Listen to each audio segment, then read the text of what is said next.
I'm Al McFarlane. Welcome to the conversation with Al McFarlane. Today is Monday, August 8th, 2022. My wife Bobby and I just voted a few minutes ago, and I tell you, it's satisfying to do. And because we just voted, and because the election that's happening now through tomorrow, the primary is so critical, we want to spend the first few minutes of today's program talking with candidates. An election that probably is under reported, but really is as important or more important than all the other positions on the ballot. I'm talking about the school board. So I've got three candidates for the Minneapolis School Board with me for the first few minutes of today's program. And I've invited them to kind of rally you, to wind up the voters about your duty, your opportunity, and your commitment to making sure our voices are heard in the direction of education, of schooling for children and their families in the city of Minneapolis. Carrie Jo Felder is here, Lori Norville is here, and Colin Beatty is here. Good afternoon, everybody. Let me start with you, Carrie. I want to ask each of you to sort of give the value proposition, introduce yourself, and say why you're running for a school board and what has not happened properly, or if everything has been great, say that, what you want to do to change things to make schooling, education better for our city, for our people. Carrie Jo. Okay, hi guys, everyone. My name is Carrie Jo Felder, and I'm running for school board at large in Minneapolis because I care about our kids and I care about the education that they are receiving, and I don't believe that they are receiving the best education that they can be receiving at this moment. We had a vote with the comprehensive district design, and that has really impacted a lot of children, not everyone's children, but a lot of children across the city. But this could be a really long, I could do this for a long time. Mr. McFarlane, I was just wondering if I could just pass this question to Lori first. Sure. I know that she has to step away, so I was just hoping I could slide that one. Lori, jump in. Sure. Thank you for having me. I really appreciate the opportunity. My name is Lori Norville, and I'm running for District 5 seat for school board. I'm a recent Minneapolis public school teacher where I taught middle school math for almost 8 years, and I've got 3 kids who are either graduates or current MPS students. I'm running for school board because I want to make sure that we have quality public education for all of our kids, no matter where they live, no matter what they look like, or how much money their family makes. And I feel like that's been lost on a lot of our students. And so we need to come together as a community. We've got to work together collaboratively with the district, with our unions, with our educators to make sure that we are making student-centered decisions, that we are uplifting our educators and their voices, because they're the ones in the classroom, in the schools every single day. I've been there and I've done that. And it is a really, really hard job. And we need to make sure that we're valuing that work that they're doing. What can we do to get voters, residents to, weigh in more heavily and to reflect the value that the educational apparatus should mean to us? What do you think, Lori? Well, one thing that we need to talk about is the importance of quality public education for all of our community members. I hear a lot of people say, well, I don't have kids, or my kids are out of school. Why should I care? Quality public schools, that's the cornerstone of our community. And we've got to make sure that we have free quality public education for all children. Mm-hmm. And by doing that, then we have families who want to move to Minneapolis. They want to choose Minneapolis public schools. That then makes our communities thrive. I'm not a native Minneapolis resident. I've lived here for 10 years. And when my family and I when we decided to move here, we chose Minneapolis, and we chose Minneapolis public schools. I want more families to do that. And so to do that, we've got to have more stability with our schools. That includes with our staffing decisions that we're making, with our curriculum, with all of these decisions we're making, like Carrie Jo mentioned, the comprehensive district design. Out talking with families, that comes up 9 times out of 10. It has impacted so many families, and mostly in a negative way. Mm-hmm. I know you got to go. Last question for you. Where'd you come from, and what do you do for a living right now? What's your professional work experience, and what qualifies you as you talking to voters to be elected to that seat you're seeking? So my family and we moved here from New Orleans. We are originally from West Virginia. So I've taught in various states. I've taught in West Virginia, upstate New York, Virginia, New Orleans, and here. I've been an educator for over 20 years. And so, as I said, we moved here 10 years ago. And I think what qualifies me for this is that educator lens. Having had that experience, having taught during the pandemic, I'm one of those teachers who left mid-year this past year. It was not an easy decision, but I chose to resign because I was burned out.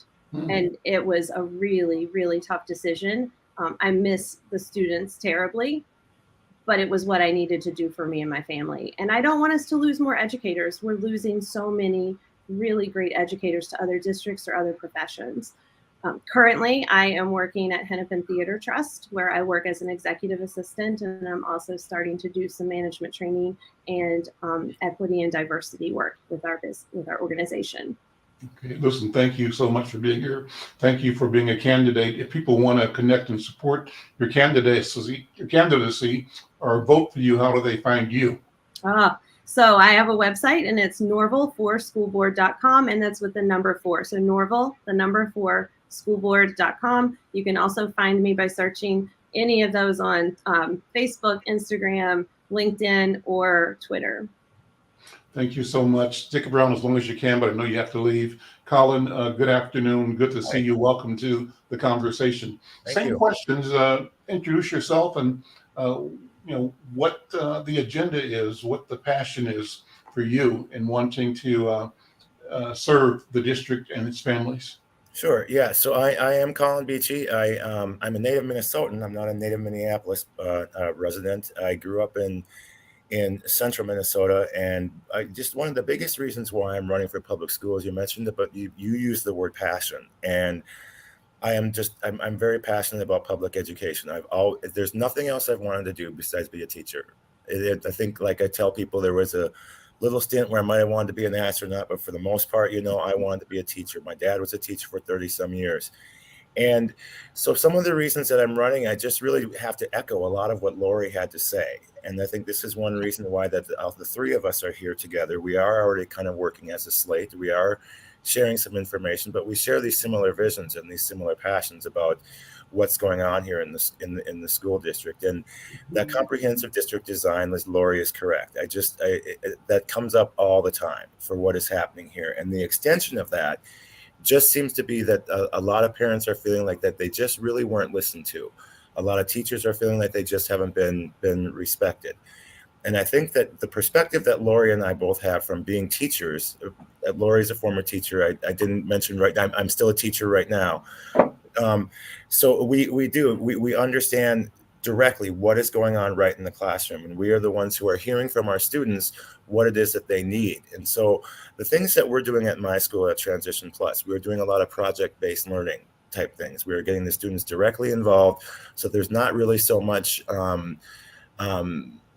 with the testing scores, and those things are necessary, but there are different ways that you can get to those same results without having to follow some of these tests. And so we just with everything that happened, with the strike, with the CDD, I just think one of the biggest things that we have to do is start restoring some trust with our communities. And I think that one of the first ways that we can do that is by start taking care of the people who are already here.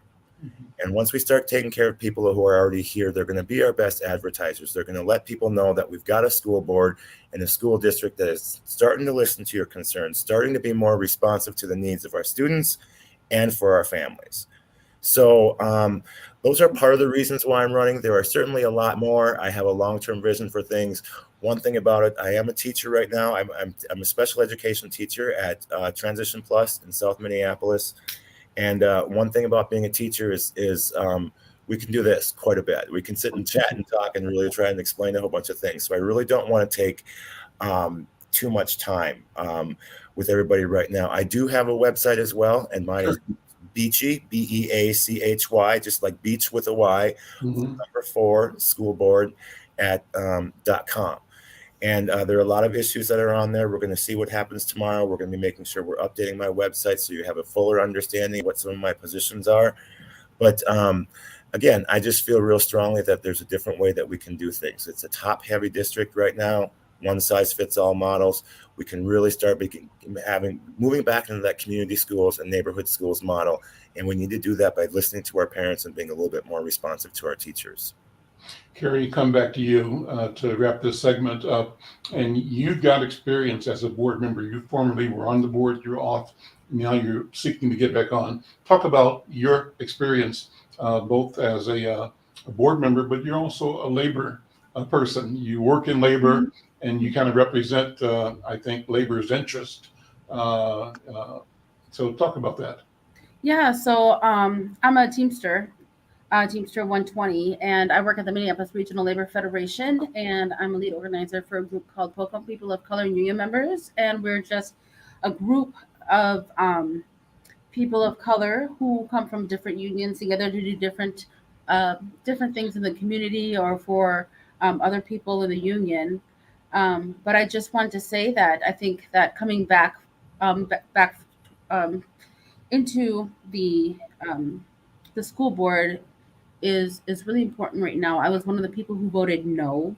I think that's very important to note because I knew that it wasn't going to be a positive change for Minneapolis. It wasn't going to be, a positive change for our children, our educators, everybody who's You involved. voted no to what, Carrie? The comprehensive district design. Okay. I saw that Dee had put that down, explaining what it is. And the comprehensive district design is a plan that was brought forward by Jim S. Staples, who's a really bright and talented young man in the North Minneapolis area. And it was turned down from the district. We really tried to get it in there. And then I brought it forward again, and it was only supposed to be for one school. It was only supposed to be for North High School. And so I don't know if it was some of the board members or the superintendent or a mixture of it, but they tore it apart and they decided to put it all around the district instead of keeping it in one place. Mhm. And so that it just tore it apart and equity wasn't shown. And I think it just not only tore the program apart, but it tore our city apart.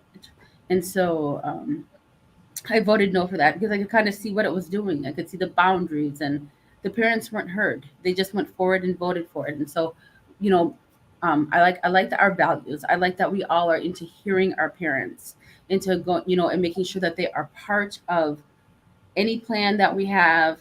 If we're going to do policies, or a part of the policies that we have, our students, having our students' voices. I mean, students are student centered, and I think that that's going to make the change for Minneapolis Public Schools going forward. And so I'm very, very excited this time to be running for the school board, which is a lot different from the last time I ran. Just the focus that this group of people have on the students, the schools, the district itself, and the talents that they bring is amazing.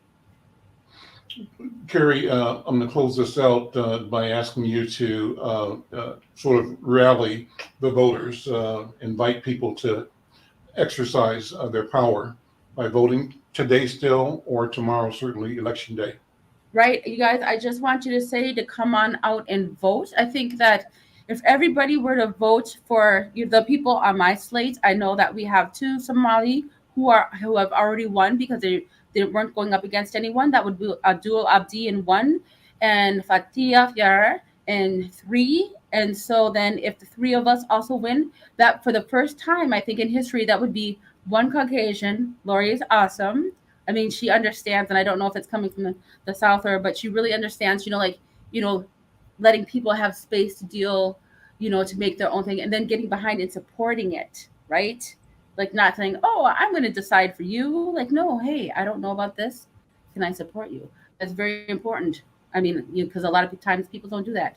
And so there will be 8 brown and black people on the board and 1 Caucasian. That's a first for Minneapolis Public Schools, right? We know that we have to find a superintendent that is from Minnesota, preferably Minneapolis, because we don't have time to have him, become, get acclimated to Minneapolis. We don't have time for that. They have to know Minneapolis already.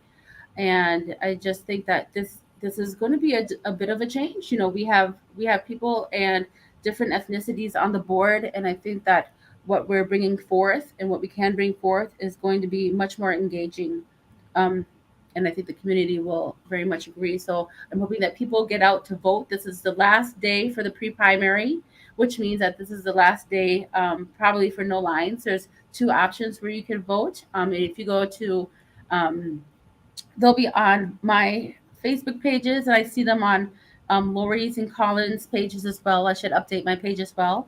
And then tomorrow is the last day to vote. If you were planning on mailing something, it's too late for that. You have to go vote early in person today, or vote tomorrow, the last day. But exercise that right. You know, in the pre-primary, this primary is important. Don't expect, for the person that you want to win to just be there. Your person might not make it. This is very important. We have people vying for different spots, and like there's 6 people vying for at large, and only 2 are gonna, and four are gonna go forward. So your person might drop off, and so I think it's very important for everybody to get out and use your right to vote and push people forward so that they can make change. I see my friend Tekken Zia Aida is here. Tekken, before I close this part out and before I transition to my next segment with my friends at Turning Point, you may have a comment or observation or advice or encouragement for people to connect as voters. Tekken, what do you think? Well, I just, first of all, I want to say, hey, Carrie, congratulations on running again and never giving up. Never. And truly being someone who represents this community. I think it's of the utmost importance to piggyback on what Carrie just said, that, we've got to get out there. If you're going to believe, you got to get out there. You got to find people who actually represent from the grassroots level this community, and also who are not getting into the public school board system to destroy our public schools. That's a big one. There are a lot of people who are running for these positions who are actually getting in there to destroy the very positions, a la Trump, that they are seeking. And so, if you care, if you're rooted, if you believe in our children, get out there and vote. Thank you, Tekken. Thank you so much. Okay, so Carrie Jo, Colin, Lori, thank you all. Good luck tomorrow, okay? All right. Thank you. Thank you all. McFarlane, this is the conversation with Al McFarlane. I'm going to continue to the balance of the program. Let me first of all acknowledge my partners, Diana Hawkins over at Hawthorne Neighborhood Council, and Dee Phillipps, and my writing partner, Brenda Lyle-Gray. How are you guys doing, first of all? Good to see you all. Hey, happy Monday. Happy Monday, Brenda and Dee. Good to see you guys. You too. Good seeing you. And good seeing you in the light the second Monday in a row. She looks good. Let's bring in our guest for the balance of the program. Angela Reed is here. She is the new leader over at Turning Point. I think that's the right way to describe you, Angela. And Patricia Carter is on her team. And they're both here to talk about a major initiative around opioid addiction and substance abuse in our community, and about our response to it. So with that, let me start by going to Angela. Angela, how you doing, my friend? Good to see you. I'm doing well. Good to see you too on this lovely sunshiny day. Hopefully it's not too hot outside. Yeah, pretty cool when I came in. Always good to give people a background on the legacy institution Turning Point, because somebody may be new to town or just not know. So take a minute, if you would, before you introduce Patricia and her particular initiative, to talk about the value proposition and the story, the work of Turning Point. Well, Turning Point is a chemical health treatment agency located in North Minneapolis since 1972. We're actually one of the longest running chemical health treatment centers specializing in culture-specific care in the country. So it's something we are really proud of. That's part of our Minnesota legacy. We customize our services to meet the needs of African Americans in Minnesota. And so what we do is we have expanded our programming so we can provide support for up to 5 years. So someone could come through treatment, inpatient, outpatient. They can transfer on to our board and lodge titled Ms. B's House. And then they can also participate in our apartment buildings where we have GRH, low income housing. We do recovery support, care coordination, training, and it's really just built on, knowing what the community needs are. So as part of that, we really wanted to, make sure we tackle this piece. And it started by a founder. And what's good is that our founder actually has lived experience with substance use disorder, and that's Dr. Peter Hayden, nationally recognized speaker, scholar, leader. And the goal is, one thing that we understand is that recovery is different than sobriety. And as being a culture specific organization in Minneapolis, we have the Community Collective as our primary focus as well, and a very large priority of what we do. So we are definitely engaged in the concerned about some of the things that have been impacting the community, because we're also directly impacted by that. And so for this time, we're going to talk about opioids, but it's really about how everything is really winding in together, and the impact of the disparities and inequities across the board that make this the procedure we do moving forward even different than what it would have been 3 years ago. So with that, I'll introduce Patricia, who is the manager of our Culture Specific Services Center. Miss Patricia Carter. Hey everybody, how you doing? Good to see you again, and thank you for what you're doing, and welcome to the conversation. We have a graphic, I think, because you got a major event coming up in a couple of days, right? Yes. So let me put the graphic up, and you can talk about that to start with, and then we'll build out from there. Well, we're really grateful that we have this opportunity to bring in our town hall. This is the first one. Hopefully it will not be the last, but we are presenting a town hall, Turning the Tide. And our African American community has been affected greatly by overdoses. And we know this, but we want to come together at the Capri Theater this Wednesday, the 10th, from 1 o'clock to 3:30. Anyone's welcome to come on. You can come on in person, or you can join the live stream with the link in the caption there. But we want to get together, and we want to really just talk about how this is affecting our community. We have a couple of guest speakers, and we also have a Narcan presentation and just a demo of how you would administer Narcan to someone who's overdosing. And we also have Steve Rummel Hope Foundation, which is a foundation that came together because someone OD'd in their family, and the person that called 911, they left the scene, but the foundation got established because they wanted to make it open for people to call 911 and stay with the victim and make sure that that person doesn't die alone. So we want to invite everybody to come on out to this event because we're concerned about our community. Our brothers and sisters are OD, and I had 2 childhood friends that I grew up with in North Minneapolis.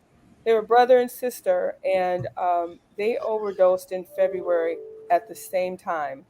They were at his house, and they got a hold to some bad drugs, some fentanyl, and instantly they died on the spot. So their family had a double memorial service for these 2 siblings. Is that a question of ingesting it or shooting up? They were shooting up, yes. So a lot of our community is affected, and a lot of our parents don't know the symptoms when their young adults or teens are experimenting with opioids. So we want to give some insight on that, how to recognize when our children are experimenting with opioids, maybe Percocets, maybe oxycodone, so our parents can be aware and be assertive in making sure that our kids stay alive. How big is the problem now? And before you answer that, and Diana, you can help me out with this too, jump in. Let me say that I feel a sense of alarm, and without statistics, I wonder if statistics justify the alarm. But the alarm I feel came from just recently. I was at the drive-up window at where I bank on Broadway, and while I'm waiting for to do my transaction through the drive-up window, there's a brother, a young cat, maybe at the edge of the building, sprawled out, laid out, bent over. I've never seen that before. Just, out of it, right? And this afternoon, it's not a question of tired, maybe it's a question of alcohol. I don't know. But even if it was alcohol, I haven't seen it like that before. So it was two guys there, looked like they were just wiped out. And then, if not the same day, another day, driving down on a couple of days downhill on West Broadway, either between where is it? Maybe where the Cub Food bus shelter is. And that's like at Aldrich and Bryant on the downtown side of the street. And then I think a block down or so, before you turn onto Washington, and a couple of places I've driven by there and I've seen people just bent out, wiped out in the bus shelter. And is it just me seeing that? Was I lucky that day? Or is this thing becoming that apparent and that present? Dinah, give me your thoughts. What are you seeing? Now, you're absolutely right, because more and more of our younger people, they're getting on this drug now. And statistics right now are a little bit high. I don't have the numbers right off the top of my head. But as our students go back to school, as they're hanging out on the streets, this is the new thing now, is the fentanyl. And the fentanyl will kill you. So, you know what I mean? It's this is serious. So I'm glad you guys are doing this town hall meeting, Patricia, because this is really serious, because if we don't instill the right things into our youth right now about this drug, we're going to lose them in this next go round. I agree. I'm open to tech, and you kind of got that experience in this as well, and that's why I invited you to this, because I thought that you would feel that this was interesting today. Well, I mean, absolutely. And as someone who's been to drug and alcohol treatment in the past, that was not culturally specific nor sensitive, the work of this historic legacy organization is of the utmost importance in this particular moment. We're at risk of, another lost generation. That early 80s, that mid 80s generation that so many were lost, whole families lost, whole neighborhoods. We're seeing that. I was on a metro transit train from the Mall of America to downtown Minneapolis one night, and I want to say it was about the 46th Street station, if that's the one I'm thinking of, 46 or so. And all of a sudden, the train was bum rushed with addicts. Women were in complete fear. I mean, it was, if you were anyone less urban than me, would have been, or less kind of aware, was, the streets would have been terrified. I can't even, the number of addicts that just came onto the bus, the train, the car rather, was intense. And there were people then proceed to shoot up freebase, smoke bubble, you name it, right there on the train in broad daylight. US Bank Stadium, holy moly. The Central Stadium station here in downtown St. Paul, where I now live, crazy. Just ride public transit and it will be in your face at epidemic crisis levels. Yes, I agree. One thing I would like to really address is, number one, say, what you see is what you get, and what's going on behind the scenes, you really kind of can't even imagine what it's like in the lives and in the homes of these people, where what the real data would show.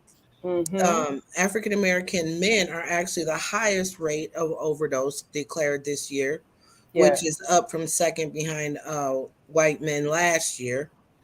So, this has the ability, what's going on here in Minnesota is going to be different plan than what's in another state. We have very high, we are all located in pretty much concentrated areas. And so that's even why when you go throughout the city, you're going to see this even a little bit more commonly. And I think that impacted by everything we've been through with the last 3 years with COVID inequities, violence. We have to really look at this in terms of the community stress level and how Yeah. we also pull about our approach to getting out of this. The scary thing about fentanyl is, number one, it's 10 times more potent as morphine.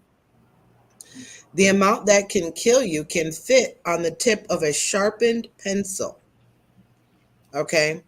And so we have to be cautious. We have to have a very well developed cross sectional approach, because this is not only just impacting those who are using. That's right. You can, be wanting to clean up your neighborhood and pick up something to throw it away. And if you don't have gloves on, this fentanyl is so strong it can absorb through your fingers. We also have different As in a finger prick or something like that, or just touching No, something that's just on the touching outside? it. Just Really? touch Just touching it. It can be absorbed straight through your fingers. Mm. So it's highly lethal. This situation is a little bit different as well than how you would deal with someone's chemical health treatment, and that there are high rates of what they called first time incidences. Mm-hmm. So it might be someone who's smoking, some marijuana and it's laced with fentanyl, or someone who happened to be experimenting and it's laced with fentanyl and they die immediately because of the amounts. So this is really something different that we really felt we needed to bring the community together to at least figure out a way to discuss and also to heal. I mean, Yes. even within this environment, so many people saying so much stuff. We got to heal. We got to talk about grief, and we got to talk about a plan to move forward together. So let me ask you this, Angela. Mm-hmm. How many babies, because there's a lot of babies that's getting this stuff put in their milk, and I know that's not by accident. I mean, do you have any idea? I mean, because I know the statistics are a little high on babies getting a hold of fentanyl too. Well, I mean, I haven't heard statistics in terms of babies getting it in their milk, so I would love to get some more data and information on that. That's new to me. I believe we learned through a collective, so I really do appreciate you sharing that. Mm-hmm. I do know that there is also some increase in incidence of people are getting it through breast milk. Yes. If they're breastfeeding. But it's also one of those things where, depending on what's going on, the dynamic of that family, Yes. the substance even might be hidden Mm-hmm. in that as they try, to not get caught selling or how they're using it. And that impacted with, increased employment, increased homelessness. A lot of the substance use and distribution that we as a community get involved with is for survival. Mm-hmm. The average drug dealer, even if they're doing it full time, is only making $24,000 a year, and that's survival mode. And so, as a community, whether it's adopted as a evidence-based practice, our practices in the community need to be flexible and understanding and address that. So, education Angela, is the start. Mm-hmm. Angela, I know that this first community meeting is a big part of this initiative that you are launching, but can you tell us what are some of the strategies that you have in place to reach out to families? Because again, what I'm seeing, and I think all of you are seeing, it's getting younger and younger and younger, and the drug use is getting harder and harder and harder. And so we're talking about families that maybe are dealing with uncontrollable children, maybe children raising children, grandparents raising children, immigrant, newly arrived families in America who are unprepared culturally or even religiously for these streets. So can you kind of give us a brief overview of what kind of strategies you have to protect and assist our families? Well, I would say they're kind of multifaceted. One of the things we are currently involved with as a representative through the Minnesota Department of Health is what's called an overdose fatality review team. MDH is trying to figure out how to offer support to the community through data. So within that team, we will take opportunities to speak to family members to identify things that aren't typically mainstream and identified. Mm-hmm. We also are we're very community based. We really like to highlight providers who have the skills necessary to work with youth directly. So we're always adding people to our partner network, so we can filter people through if they can come in through our support services, whatever need they have. If we cannot meet it, we will find a community partner that's culturally specific or whatever they prefer to address that. So we share information, we do family support within our treatment, and we are looking into, developing other avenues with being able to reach youth. And it's also important to understand that the African-born population has this as a high issue in their population as well, but some of the risk determinants are different. So we really have to support each other. Mm-hmm. When it comes with youth, one of the things that we would like to really promote is definitely more awareness, more education, more prevention in the schools, and really whatever plan we come up with, which we will hopefully be talking about that sometime soon, the idea of a community cooperative collective as we move forward with some of these procedures, is that it has to be mainstream, it has to be normalized, it has to be with people who are in addiction, people who are not in addiction, ones who are driving down the street. That's why one thing we recommend and are doing a massive Narcan training is to just carry it in your car. Yes. One thing I say to people that helped me, because when I first got involved with it, I was like, no. But the one thing about Narcan is that if a person is overdosing and it's not on an opioid, the Narcan will not cause harm. That's right. So if you have to give it to someone because you think that's what's going on, you're covered by the law.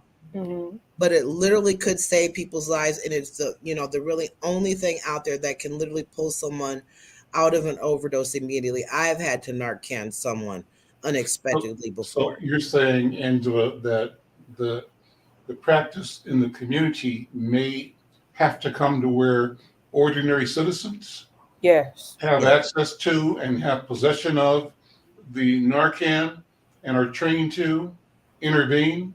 Yes, absolutely. Okay. Yes, absolutely. One of the strategies. There's many. Yeah. What happened when you had to do it? What was the stories? Well, we do HIV testing here at Turning Point. So, and we do condom distribution and access to information, open door. So we had someone who came in to do testing, and she went in the bathroom and used someone, because we're all trained to kind of keep our eyes open. Mm-hmm. And when she didn't respond right away, they asked that we go knock and open the door, and she was in there overdosed. Mm. So I asked, bring me the Narcan really quick. I ended up actually having to give her 2 doses.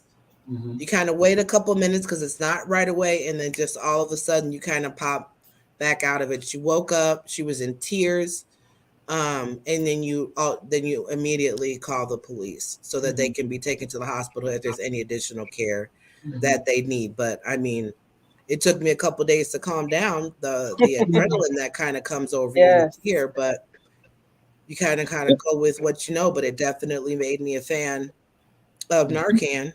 I'll tell you that 100%. Is there a window that, of time when you maybe come across someone? Is there a window of opportunity to save their life? I'd say 5 to 10 minutes. Yeah. And you may have to administer more than one Narcan treatment, 2 or 3, depends on their usage, their high tolerance for the drug that they're using. But yeah, and that opportunity to get them to the hospital so that they can receive some referrals for, may it be for outpatient treatment, inpatient treatment, if they want to receive that. And one thing that's... You had a question, Brenda? I just wanted to say that this is a lot more serious than even we're discussing. Yes, indeed. I saw a program, I think it might have been Dr. Phil, where the psychologist, Dr. Laura, had lost her 17-year-old son. He was up in his bedroom. They thought he was doing homework, and within 5 minutes, he was gone.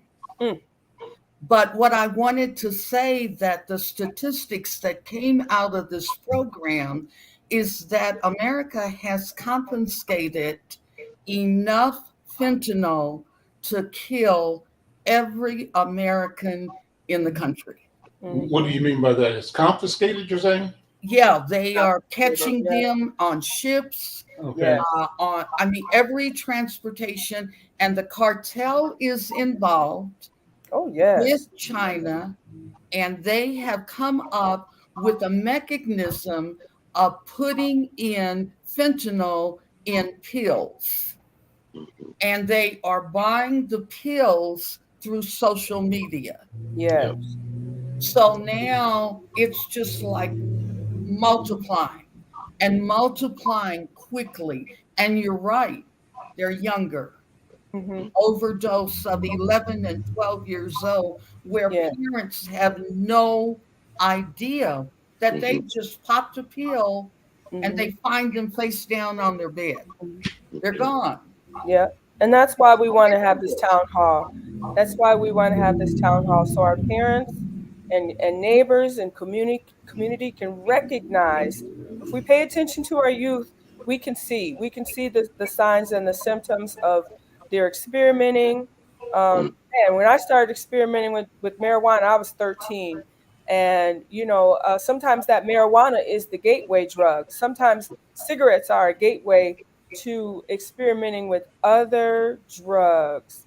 And so we've experienced, a couple of our male clients who graduated from our program went to another program, Transition for Living, and overdosed, and families were just devastated. And we connected with families and referred them to counseling, referred them to other resources. And that's some of the stuff that we do as far as our support services. We know families are devastated. We know families are going to need some counseling, some grief counseling, somewhere where they can have a safe space to grieve.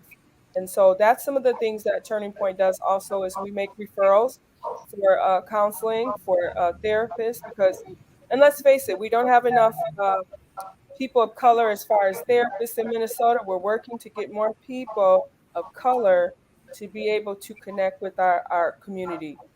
And it's just really, it's a crisis. It's a crisis. And we have to pay more attention, close attention to our youth, and help them to understand that they're valued and we care about them, and we don't want them to fall through the cracks of the addiction system.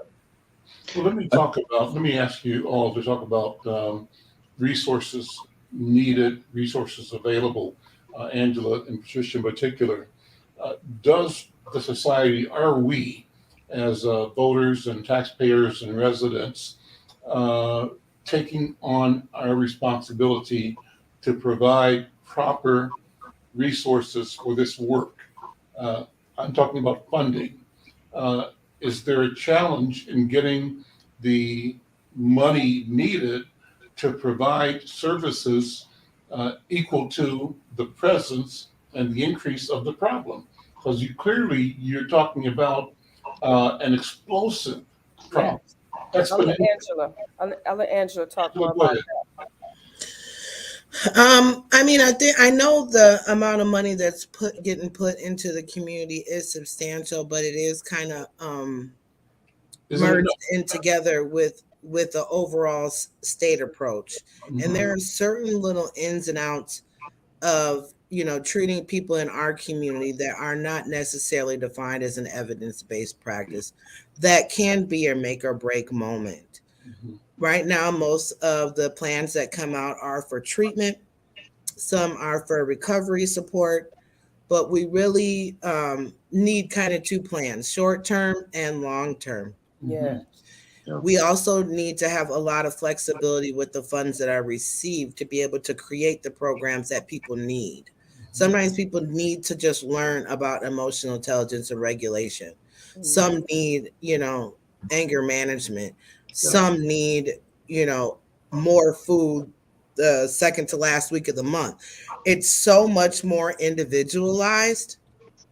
that it's hard to really kind of keep up with the momentum of things. And I think the state in general probably needs more support to widen our pool. One thing that we do definitely need, though, is more providers of color and chemical health. Yes. Yep. And really understanding more about what recovery is, that there is a recovery community that's needed. There is a recovery lifestyle. Turning Point will be there for you when you're ready to quit, but they need to understand that also have a support when they're not ready to quit. Yes. If you know, sometimes it takes a couple months to get to where, you need to be, and that there's support out here to do that. And you don't have to be a chemical health provider to support that. That's Sometimes right. you just need to be the person that listens and understands what the problem and concern is. But if we don't get out the shame and get people to revealing that they need help or that they're experimenting, anybody, that we're going to be in a different sort of situation, especially with it impacting youth. And it is it's a market that creates a lot of money. Yep. That's right. It's also connected to Second, I often use this term about, I call it creating a public mind. Part of the challenge is, and that's where I want to raise the question about the availability and the deployment of resources. Part of the challenge is what the expectations are in the public at large, and in our public in particular. And if there is an attitude of permissiveness, or an attitude of inevitability, or an attitude of cultural, intellectual deficit that is part of our definition of who we are, then it seems to me, as a society, as a community, as a culture, as an ethnicity, we have surrendered to the thought that what is befalling us is inevitable and cannot be stopped. And I think that's dangerous.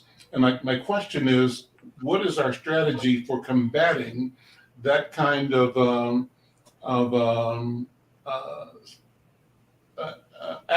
acquiescence to or surrender to somebody else's idea that it's okay for our community to languish in this dependency because it's a market? You use the word market. How do we avoid ourselves being a market for somebody else who benefits from keeping us anesthetized and keeping us from our productive capability, our resilience, our healing, and our health? What do you think? That's good. Your first guests were the school board, and that's, I think, one of the things that we do have to do. We have to get out and vote and be present in our school system because our young people need us to be there, to show up. And then secondly, I do believe is that we need to bring the treatment model into our schools and share, about the epidemic as far as the fentanyl and overdosing, and help our children understand that they are they're valuable. And we got a lot of young adults, young kids, adolescent kids, 8th graders, 7th graders that are experimenting with drugs right now. Parents might not know anything about it, but I'm a firm believer if we get into the schools and we share about drug usage, drug experimentation, and get the parents involved also. And if they are struggling with drug abuse and addiction, we get them plugged into resources and services also, because the families, if we're not dealing with the families as a whole, we can't target one and not target the other. And I know Angela can really agree with that.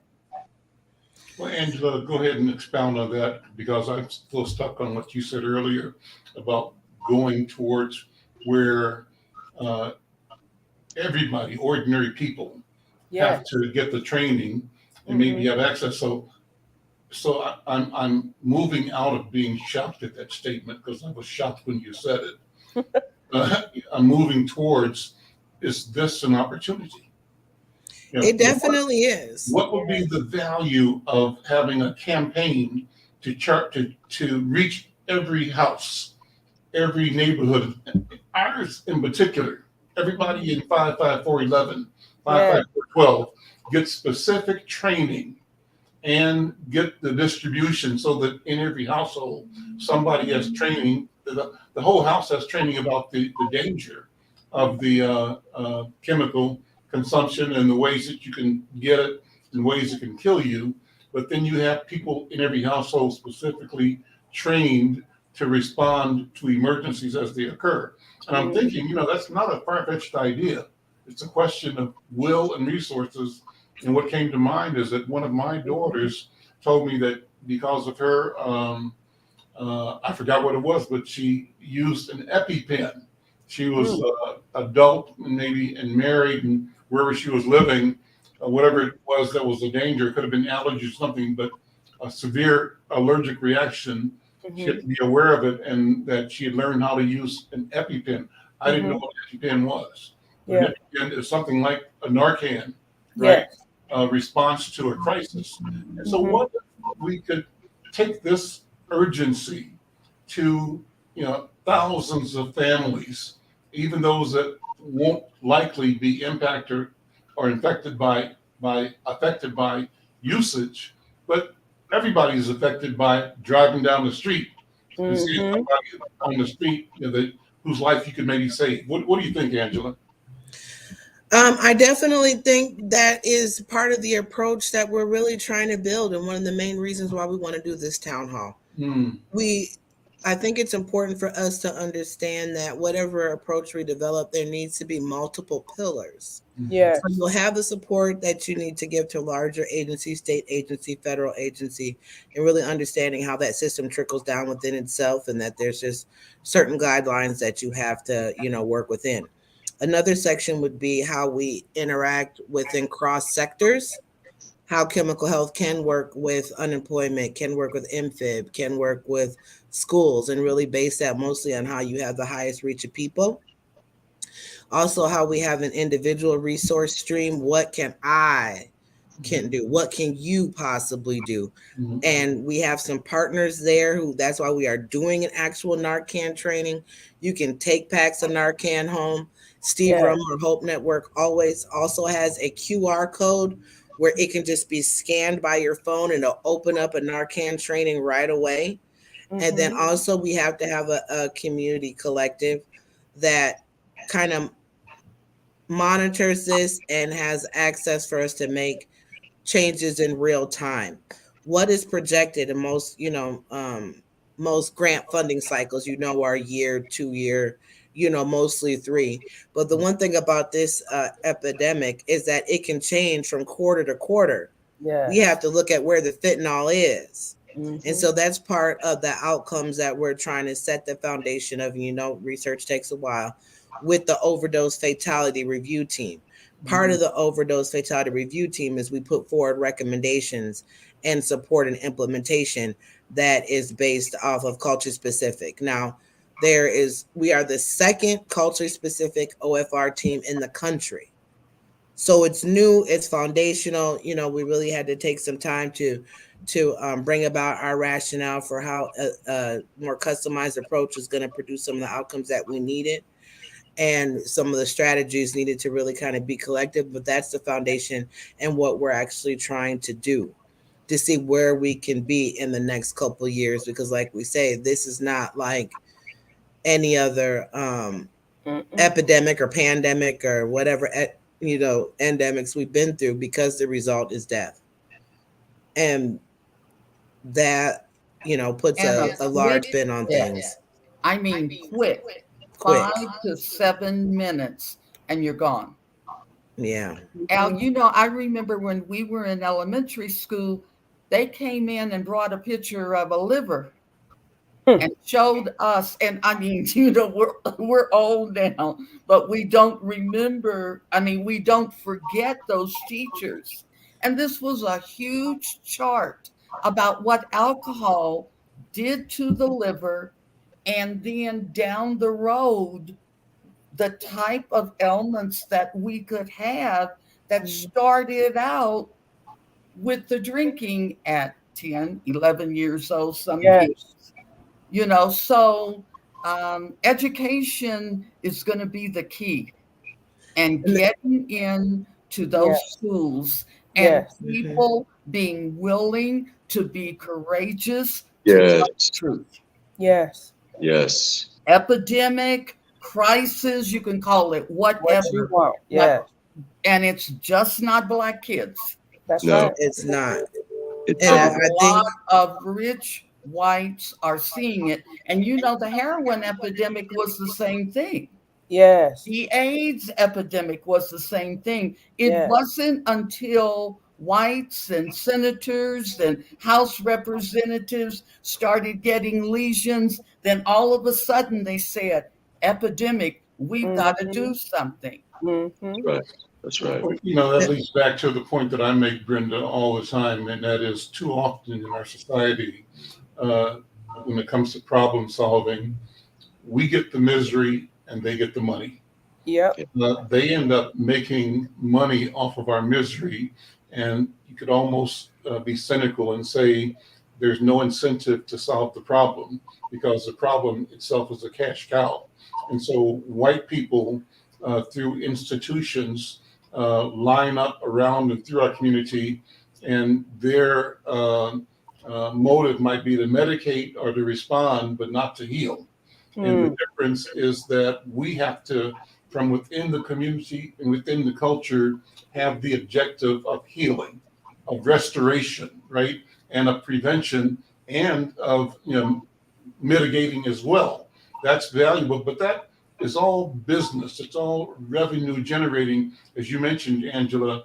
And so I think that from a political and cultural point of view, I take this back to my grandmother in Kansas City. She says, mind your business. But when she said that, that's not just mind your business, grandson. It's Right. It's the maxim. It's the double entendre that makes all the difference in the world. And in this case, our health, Angela, is our business. Our health, Patricia, is our business. Yes. We have to mind our business. And minding our business means taking control and demanding the resources, access to the things we need to effect, to bring forward the solution, to say that we are the solution and you cannot pigeonhole us to the problem side of this equation. That we're the owners of the solution side as well. And as such, we have to, and we demand resources to do the work that we must do for our community. So that's my take on this. Listen, we're out of time. No. This is a wonderful conversation. Wednesday, come on out. Can I leave with two statements that came to mind? We got time to wrap it up again, and I want Just two sentences. Patricia and Angela to remind people and invite people, and let's set up what else we need to do going forward. This is not a one-time deal. That's So right. Just we want to elevate the partnership between Turning Point and the Conversation and Insight News, because we're in this together. And with the North Side Coalition, with Hawthorne, we're all in this together. That's right. And so one of the finest leaders in the country with Dr. Peter Hayden, one of the finest. And he needs resources and support. It's great. Two things I want you to keep on your mind is returning to our traditional greatness. Mm-hmm. And when spider webs unite, they can tie up a lion. Mm-hmm. And if you can't do anything, just show some compassion and love and let people who are active in things that you probably understand a little bit more about why, and that they feel extra pressure in the community and barriers that, they're not mistaken. That's right. What we know, give them some comfort and some love, and then wheel them on in. All about love. That's right.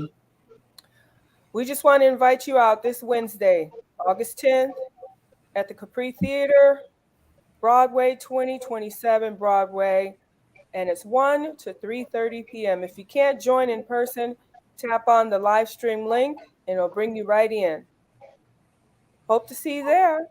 Thank you so very much. Let me love say that Patricia told me before we went on camera that she and I share a birthday, September Yes. 15th, and that's cool. And so we have to have a conversation on September 15th, Patricia. That's right. Talk about And my son is September 16th. There we go. There we Great go. days. Thank Listen, you, everybody. Thank you all. Again, so good hearing that great voice. We'll see you all tomorrow. Take care. Bye-bye. Bye-bye. Yeah. And all the wisdom too. Thank you.